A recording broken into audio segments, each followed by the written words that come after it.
Hello. Good afternoon, everyone.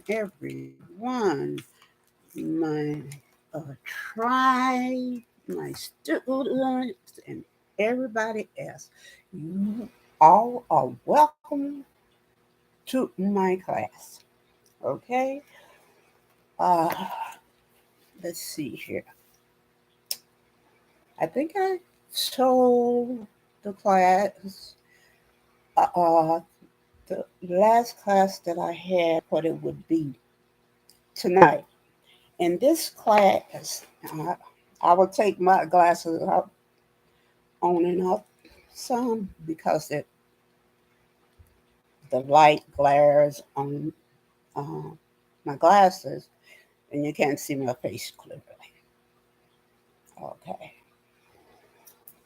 so uh, tonight it is called, the title is, uh, this is Spirit University. This is my channel now. It's called Spirit University. Okay. Uh, my manager and I came up with it, but I had to get okay from her because she's my manager and she has gotten me this for. So she knows what's good, what's not, what's best because she has an MBA. Uh, and also too, she has BA in public relations. So she knows what she's talking about. And I listen. So she said, yes, that was good. So now my channel is called Spirit University. I hope you all like it. You could put in comments whether you like it or not. Okay. Uh, let's see here. Okay. So this is Spiritology 103, and this is the study of the spirit, okay? Uh, as it relates to you know,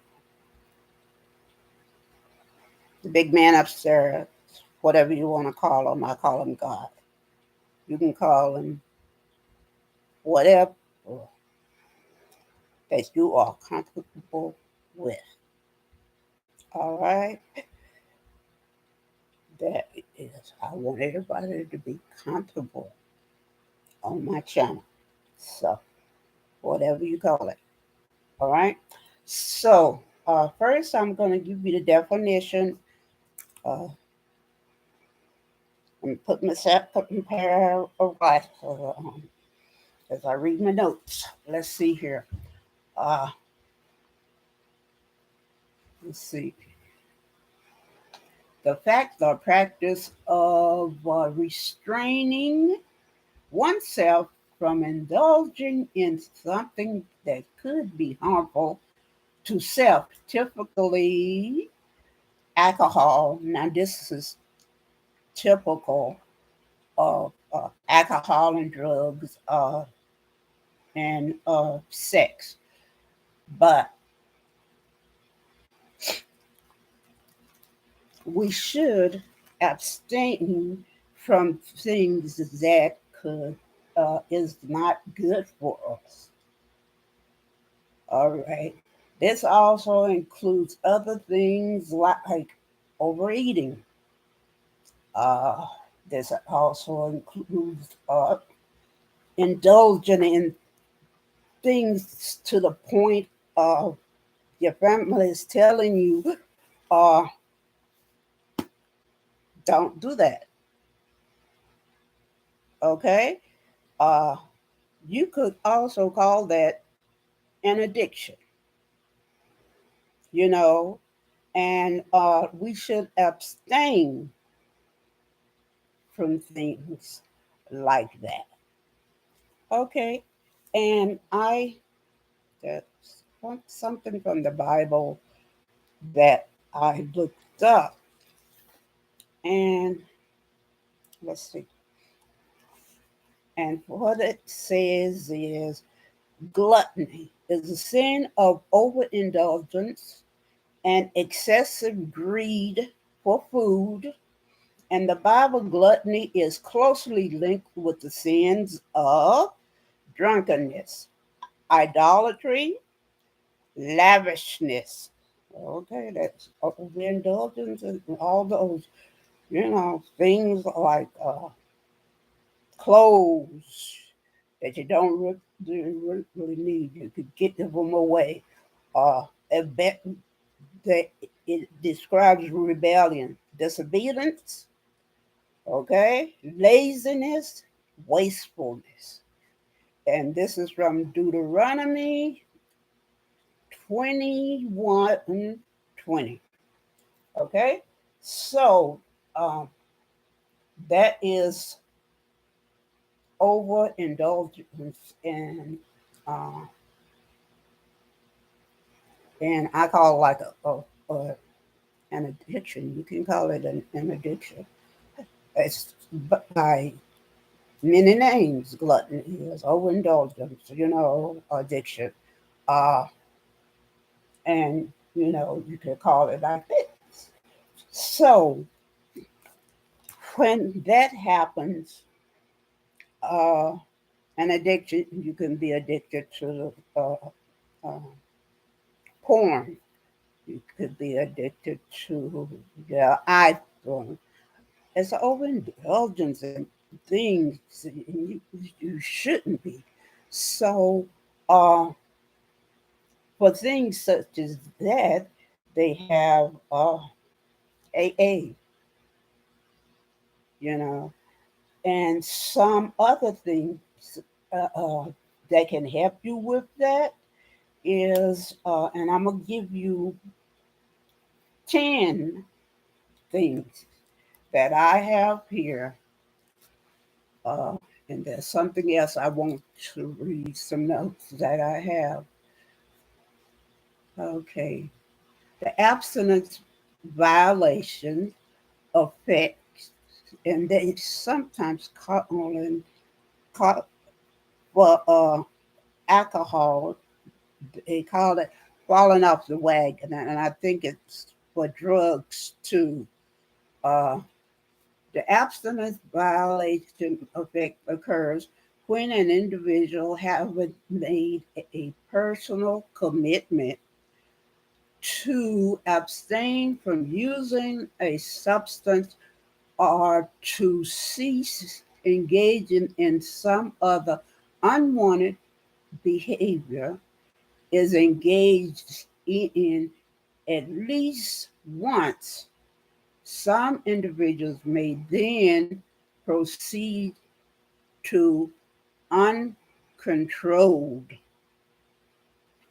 use. And that's what I'm saying about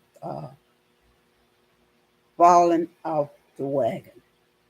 And this is used when a person is using AA for help or some other uh, thing, maybe counseling for help with their addictions.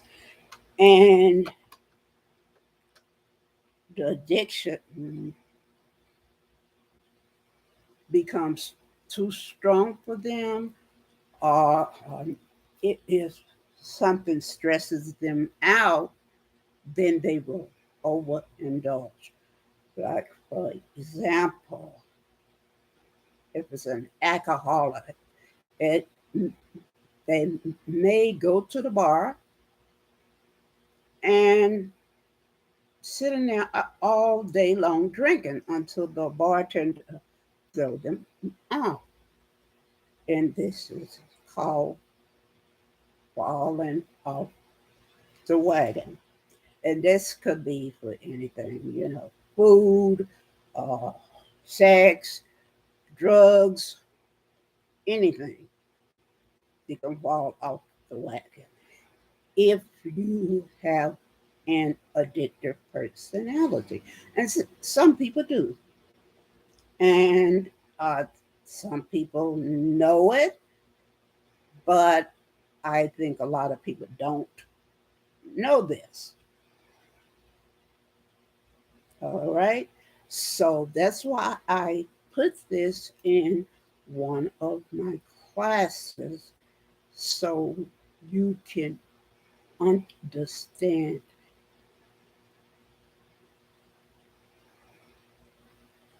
all the things that are out there. You know, I can give you a hand to fight it, and for you to have knowledge of this. And in the future, I may be going over some of these classes for you for the new subscribers, what are the new people in my tribe.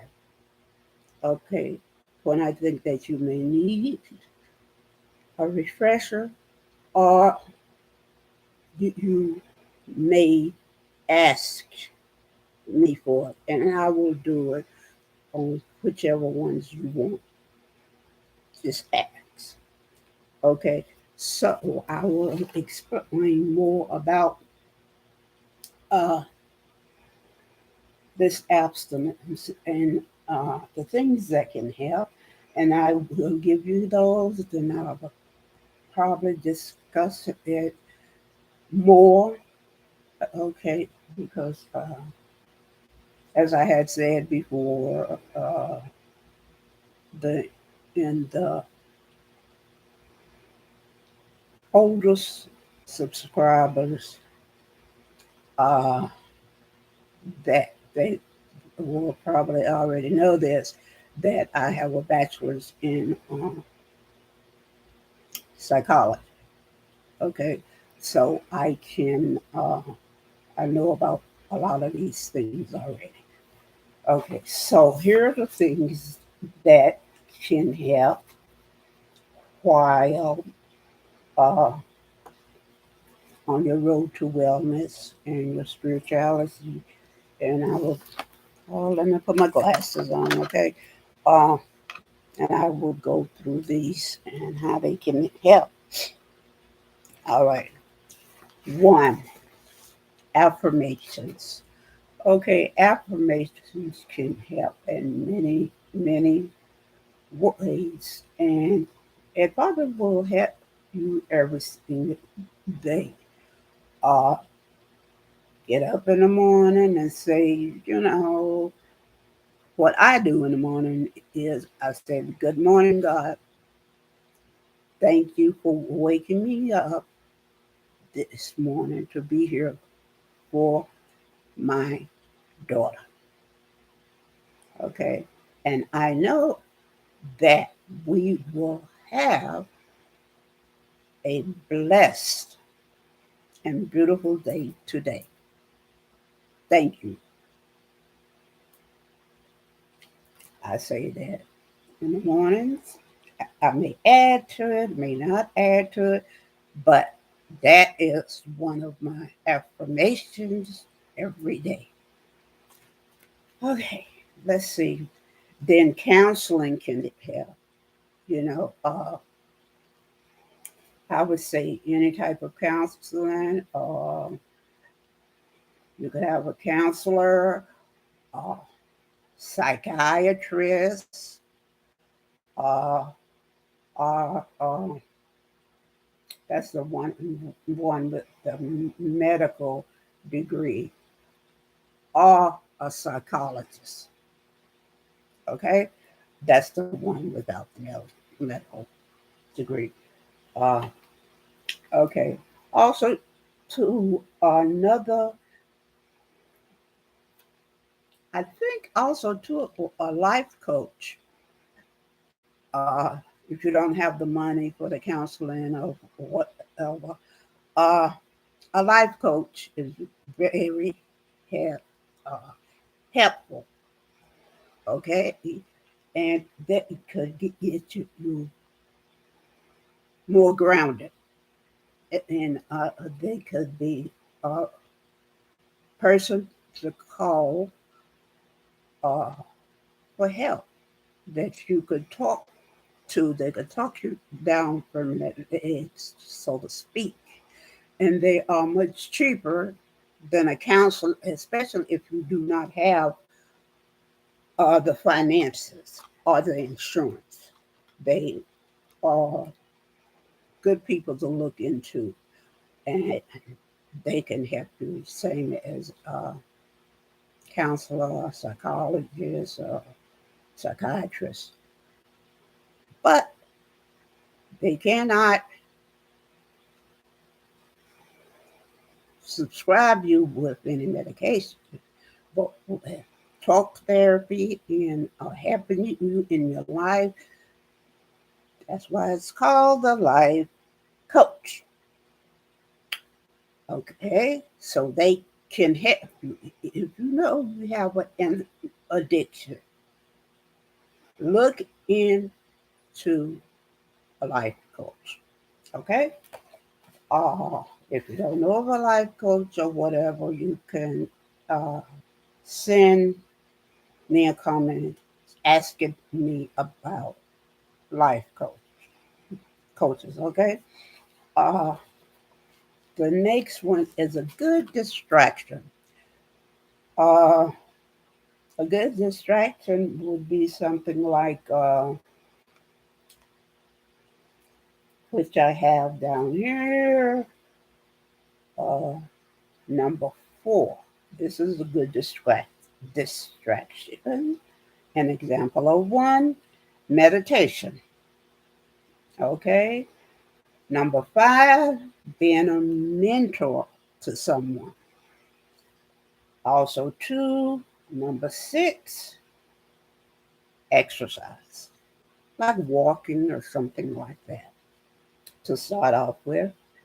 Uh, prayer, uh, some type of group like AA, uh, uh, and something to keep you away from the triggers, something like that. Maybe you could think of an idea or something like that that can keep you away from the triggers. For example, okay, if you know you have to walk home from work or the grocery store, going to or coming back from the grocery store, and you know there is a bar between work or in between the grocery store, that is a trigger. So you have to take the other way around so you won't see the bar, because that is a trigger. So you need to keep away from triggers. And if your so called used to be friend,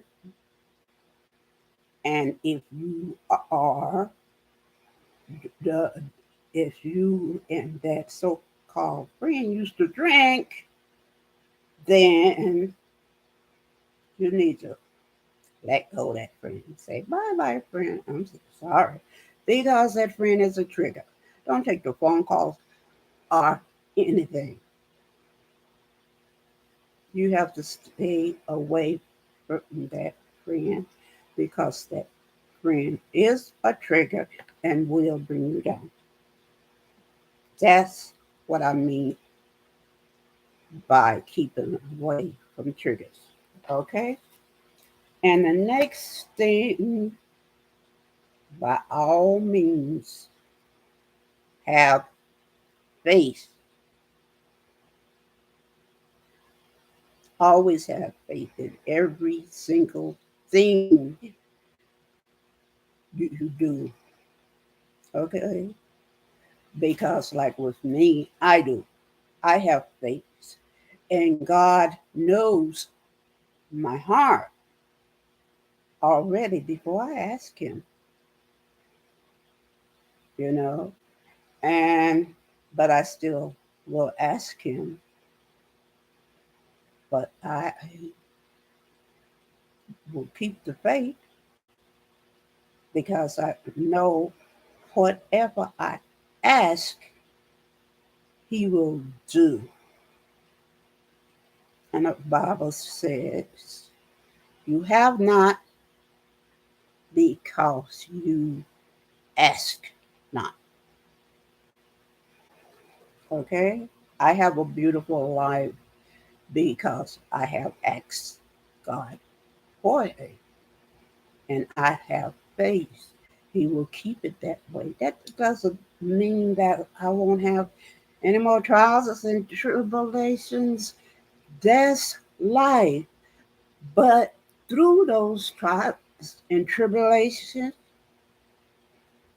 I have faith that God will bring me through them on the other side, and I will be a better person for what I go through.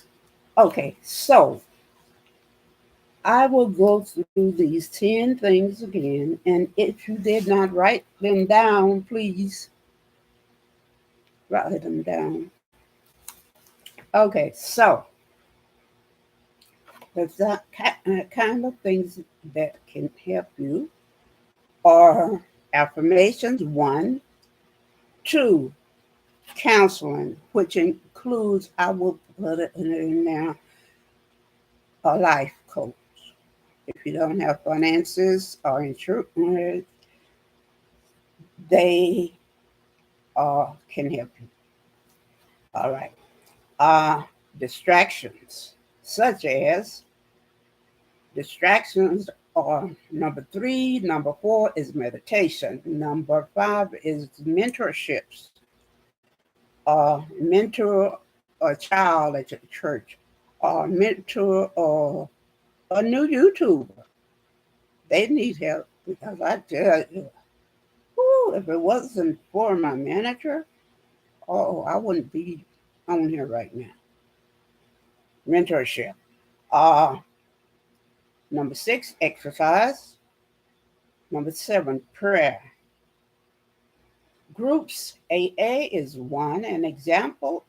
Nine, keep away from triggers. And 10, faith. Okay, in conclusion, practicing all or some of these points can keep one on the road to spiritual wellness. Staying cognizant to one's weaknesses and practicing spirituality daily and staying studious can help in keeping one on the road to wellness. Drugs, alcohol, sexual activities, overeating, and anything that is addictive can mess up your wellness journey. Okay? Students, my tribe, and everyone else, I hope this has been of interest to you.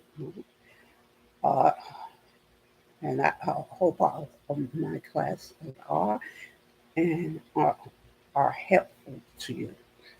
Uh, and I thank you so much for being here. And students, let me tell you what's coming up the next class.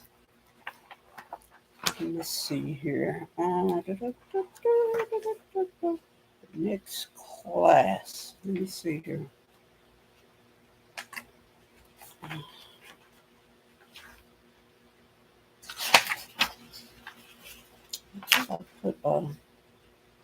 just to review. Okay, here it is. The next class is